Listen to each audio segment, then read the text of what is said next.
Hi all. మా అత్తయ్య పొద్దున పప్పు, దోసకాయ అలాగే రైస్ అయితే కడిగి పెట్టేశారనమాట కుక్కరు. నేను లేచాక పప్పయితే మెదిపి తాలింపు వేశాను. తర్వాత చట్నీ కోసం అయితే వేయించి పక్కన పెట్టుకున్నాను పల్లీలు.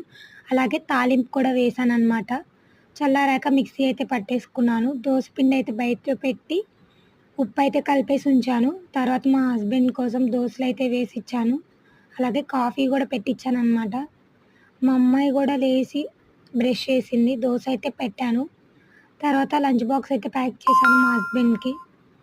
పప్పు, ఆవకాయ, పెరుగు. మా హస్బెండ్ అయితే డ్యూటీకెళ్ళిపోయారనమాట. కౌంటర్ టాప్ అంతా క్లీన్ చేసుకొని గిన్నెలయితే కడిగేశాననమాట. తర్వాత మా అమ్మాయికి కూడా లంచ్ బాక్స్ అయితే ప్యాక్ చేశాను. ఇంకా స్కూల్‌కైతే బాత్ చేయించేసి రెడీ అయిపోయింది. స్కూల్‌కైతే వెళ్తుంది. హాయ్ చెప్పి లైక్ చెప్తుంది. మన ఛానల్ ఫస్ట్ టైమ్ చూస్తే సబ్స్క్రైబ్ చేసి లైక్ చేయండి. ఓకే. Bye friends.